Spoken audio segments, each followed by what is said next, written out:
The morning was still. Rows of native seedlings stood in trays, each tagged with a white federal marker. Joseph knelt with a magnifying loupe. He'd been a recovery botanist for 30 years. No one knew these plants better. The white Range Rover pulled up at 8:14. Jessica Prescott did not look at the plants, only at what she called the violation. Clear this mess. I don't care about the permits. It's ugly, and it's coming out. The landscaping crew moved in fast. They saw a payday, not a protected nursery. You are being paid to work, not to think. Start cutting. The skid steer tore through the first row. White tags snapped and scattered into the dirt. Stop. Those plants are federally listed endangered species. Shut it down now. Federally listed. Don't flatter yourself. They're weeds and you are an eyesore. Read this tag. $50,000 per plant.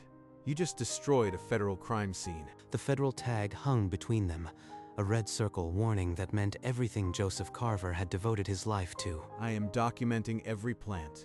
The U.S. Fish and Wildlife Service will be here before dark. Call whoever you want.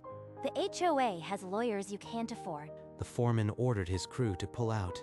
The skid steer reversed over the broken rows and rumbled away. No one looked at Jessica. This isn't over, Carver. You'll regret making an enemy of me. You made an enemy of the federal government. I am just the messenger. Jessica turned on her heel, phone pressed to her ear, already spinning damage control that would never hold. 1,400 plants. Each one a federal case. She has no idea what she started. Inside, Joseph pulled up the USFWS emergency tip line. His hands were shaking, but his voice was steady as iron. This is Joseph Carver, permit 504B. I need to report intentional destruction of federally protected species. 1,400 specimens. 18 hours later, a green government van rolled slowly up the gravel drive. No sirens, just federal law on 4 wheels. Special Agent Kate Miller stepped out and scanned the rows. 12 years in environmental crimes. This was the worst. Full chain of custody. No one touches anything until my team finishes. Special Agent Miller. USFWS assumes jurisdiction immediately. The deputies nodded. No authority here anymore. They were just witnesses. You can't shut down the property. This is a private dispute. This is a federal crime scene. You are impeding. Step back now. Yellow tape stretched across the gate. Federal evidence seen. Do not enter. Any further interference is obstruction of a federal investigation. Agent Miller wrote, Exhibit A, -1,400 specimens destroyed, ESA Section 9 violation. The machinery sat silent, but the paper trail was just beginning. Miller's team cataloged the destruction. Each uprooted plant got an evidence number. The count rose past 300 in the first hour. Mr. Keller, your crew destroyed plants carrying federal protected species tags. Who gave the order? The HOA chair, Jessica Prescott. She said it was a violation, just overgrown weeds. I didn't check the tags. Under the Endangered Species Act, the maximum criminal penalty is $50,000 per plant. 1,400 plants. That's my whole life savings, 10 times over. The total exposure reached $70 million. Keller's company would be bankrupt. Personal liability was irrefutable. The notice named Hendricks Landscaping, the Ridgeline HOA, and Jessica Prescott, personally, as defendants. Jessica saw the first headline that evening. Ho destructs 1,400 endangered plants. Federal charges filed. This is a vendetta. I protected the neighborhood. No one can prove intent. An emergency HOA meeting was called. The room crackled with blame. Jessica Prescott stood before the board, already crafting the story that would save her. This nursery was an eyesore. No permits posted. I acted in the neighborhood's best interest. While Jessica spun, Joseph walked Agent Miller through the remains of his life's work. At home, Joseph pulled his recovery program permit, the document that would redefine the battleground. The HOA's insurance binder lay open. Red ink stamped, intentional act exclusion, no coverage. These tags aren't for show. Each plant is part of a federal recovery program. The board realized if Jessica's order was intentional, Every board member was personally exposed. You can't throw me under the bus. I did what you refused to. She thinks she can talk her way out. She doesn't know what I am holding. The HOA's own policy had burned them. Without coverage, $70 million in liability would fall on the homeowners and on Prescott. Personally, Joseph met his attorney in a cramped office. The recovery permit was their ace, still face down on the table. They think it's a garden dispute. They don't see the tiger in the weeds. A neighbor told Agent Miller, Prescott threatened to foreclose on my house over a fence stain. Miller's notebook filled with similar accounts. The HOA beautification chair had a reign of terror. This pattern supports criminal charges, not just civil negligence. She's building my case for me. Every complaint makes the destruction look premeditated. That evening, Joseph reviewed the permit's fine print. Section 4 gave him a power they couldn't imagine. We'll countersue for defamation. I'll make Carver wish he'd never planted a seed. The board members shifted in their seats. 2 of them had already consulted personal attorneys. Joseph dialed his attorney. Not yet. Let them dig deeper.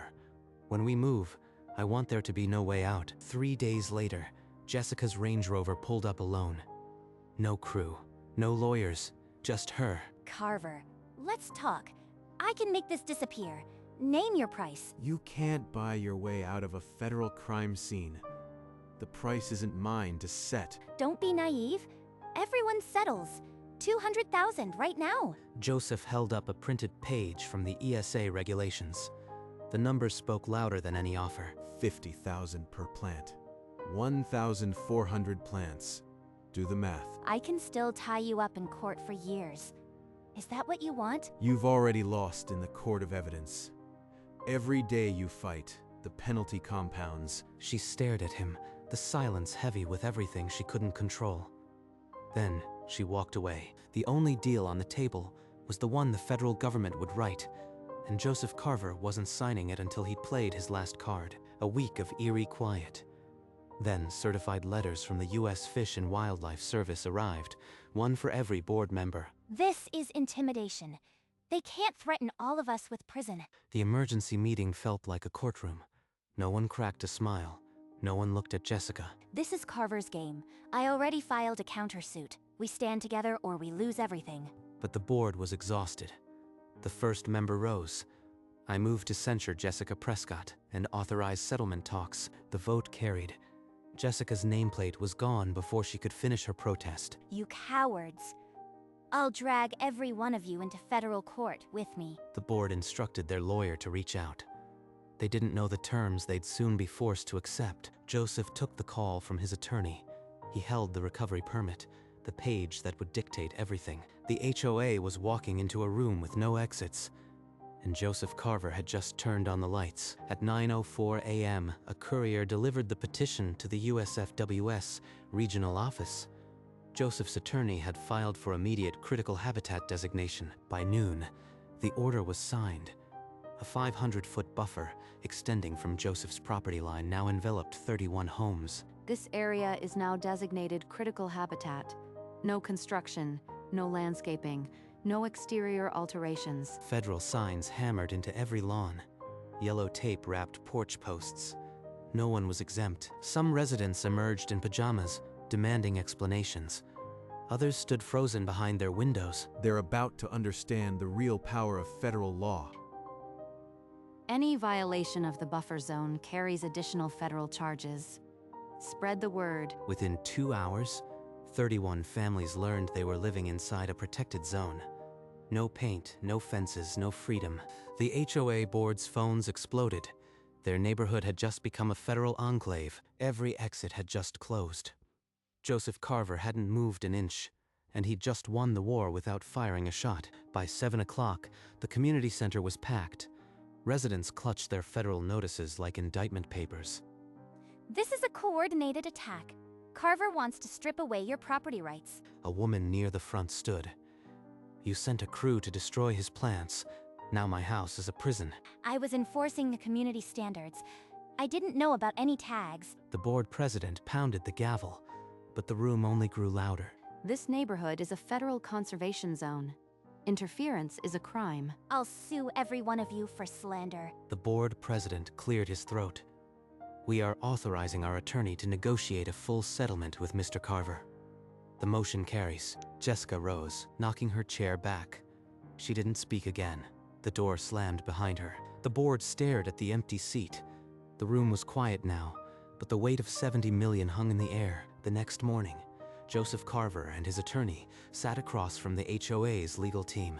No coffee, no pleasantries. Before we begin, understand, this isn't a negotiation.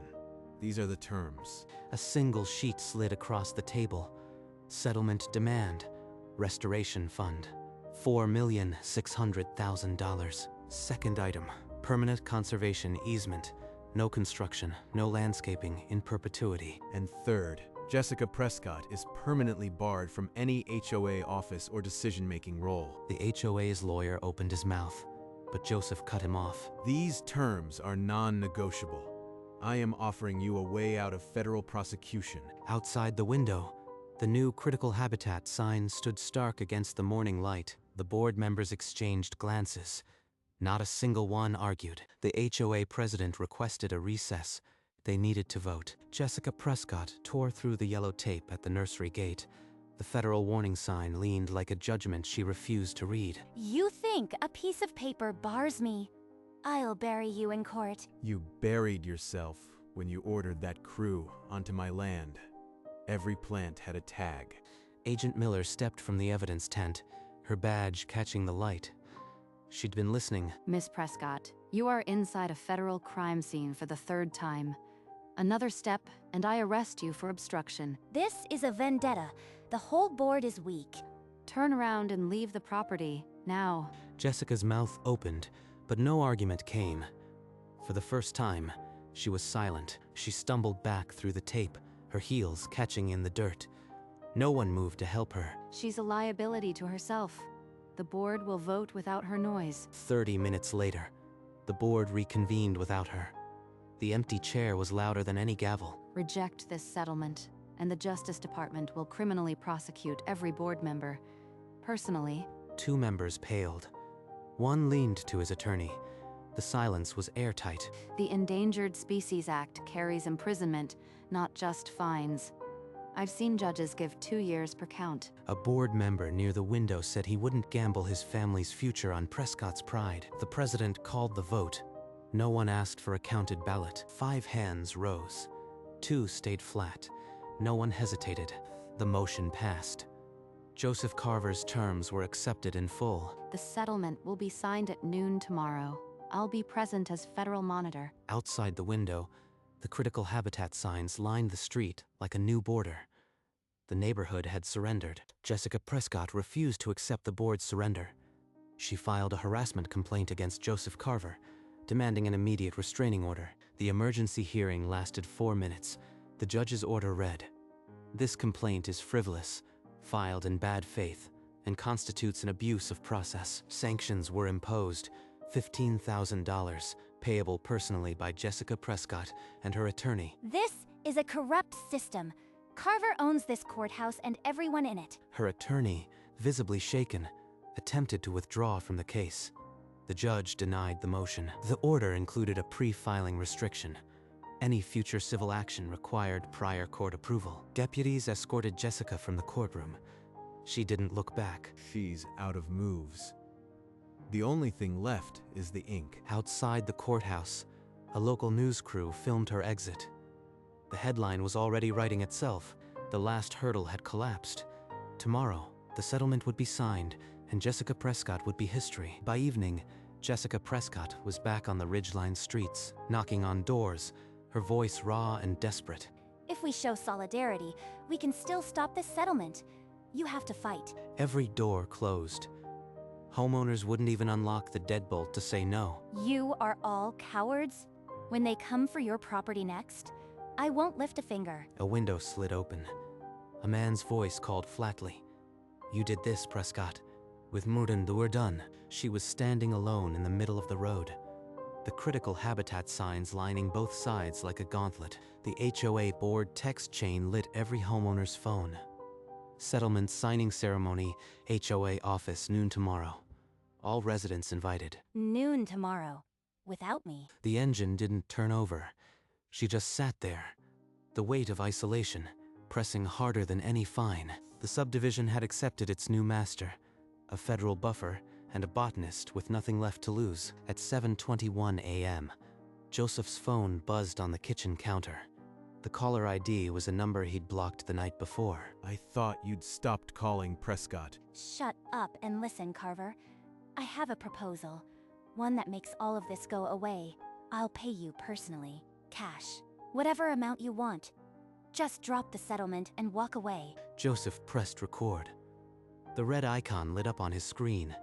Every word from here on would be federal evidence. Say that again. For the transcript. You heard me. $500,000 in your hand. No questions. Just walk away. He ended the call without responding. The recording file was encrypted and forwarded to Special Agent Miller. Obstruction of justice. Bribery of a federal witness. Added to the indictment. The signing table was already set in the HOA conference room. Prescott had just handed the prosecution its closing argument, and she'd never see it coming. The board convened at 10 a.m. without notice. The motion was plain. Remove Prescott before the ink dried. The president read aloud, Jessica Prescott is hereby stripped of all HOA titles and barred from these premises. The vote was unanimous. No one offered a word on her behalf. I am the chairwoman. You can't do this without me. 2 security guards blocked her path. The board didn't even turn. A voice from inside. Your access codes have been deactivated. You are no longer welcome here. This isn't over. I'll sue every one of you personally. She was walked past the framed HOA charter she'd rewritten for her own power. The nameplate that had read Prescott for 6 years was already in a trash bag. The board returned to the conference room. The settlement signing table waited, pen in place. At noon, Joseph Carver walked into the HOA conference room. No one spoke. The only sound was the scratch of a pen being uncapped. Let's finish this. The HOA president signed next. The vice president followed. The pen moved like a gavel. As federal monitor, I certify that all parties have signed voluntarily and completely. A check was produced $4,600,000 and slid across the polished wood to Joseph. This isn't my money. It's the restoration's. A second document was signed before notary. The perpetual conservation easement. No structure, no lawn, no interference. Ever. Handshakes were brief. No one thanked him. He expected none. Case file closed. The easement will be enforced in perpetuity. Joseph walked out into the noon sun. The nursery was still wrecked, but for the first time, it belonged to something larger than a lawsuit. The Ridgeline Community Center filled again that evening. This time, the gathering was not to demand answers. It was to hear them. I want to tell you what happens now. No one is losing their home. The buffer stays, and so do you. The settlement fund will restore the nursery. A perpetual easement protects the corridor, but it protects you too. A woman raised her hand. Does this mean my property value goes down? It means the green space next to you will never be developed. That's a premium, not a penalty. Another resident asked about exterior modifications. Joseph directed them to the Federal Monitor's handout. The HOA president took the podium. The board fully supports this settlement. We are under federal oversight now. He added that a federal monitor would attend every future HOA meeting by order of the settlement. There was no applause, but the tension in the room shifted from panic to acceptance. The critical habitat signs outside were no longer warnings. They were the new boundaries of a different kind of neighborhood. 1 month later, the first monitored HOA meeting convened. Agent Miller sat at the back, a silent green presence. No one challenged the monitor. The neighborhood had learned the cost of challenging federal jurisdiction. The Prescott house sold below market. A young family moved in. They would live with the federal buffer. They planted a native garden, not grass. The buffer was already part of everyday life. In the nursery, Joseph sowed the first seeds of the restoration. The soil was dark and damp from morning irrigation. The cycle starts again. New green shoots broke the surface within a week. The buffer zone was already rewilding. A pair of white-tailed deer grazed near the fence. The land was healing. Agent Miller walked the perimeter one morning. her notebook now logging recovery, not crime. She looked up at the sky and smiled. The case had become a blueprint for conservation enforcement. 1 year later, the nursery was thriving. Thousands of federally tagged seedlings stood in perfect rows. Weeds, they called them. Now a legacy with deeper roots. At the state capitol, Joseph received the Recovery Champion Award. The citation noted the first court-mandated critical habitat buffer in the region. These species can't speak for themselves. That's why I do this. Afterward, he visited the newly dedicated Carver Conservation Area sign. The bronze plaque listed the 54 species he had saved. Grandpa would have liked this sign. He traced the engraved letters and smiled. Not victory, but peace. Nearby, a school group arrived for a field trip. The buffer had become an outdoor classroom. The 500-foot corridor was no longer contested. It was a living testament. Every evening, Joseph walked the rows, checking tags as the sun set. Content that the land was finally safe, the meadow at the buffer's edge was no longer a crime scene. It was a sanctuary where white-tailed deer grazed without fear. School groups visited now. Children held seeds and listened. Joseph knelt beside them, patient as the seasons. From above, the corridor was a green artery, 50 acres of protected land stitching a fractured neighborhood back together. Every seedling in Joseph's hands wore a federal tag, not as evidence anymore, as a promise. The Carver Conservation Area sign stood at the trailhead. A bronze plaque listed 54 species saved. To the families inside the buffer, the rules were clear, but so was the view of something growing that money couldn't buy. Arrogance had burned through ridgeline heights, but nature is patient. It reclaims what belongs to it. One woman lost everything because she saw weeds where a botanist saw a world. In the end, the HOA learned a simple truth. You cannot cut down a federal crime, but you can build around it. Joseph Carver still walks the rows at sunset. The tags rustle in the wind, and the land is finally safe.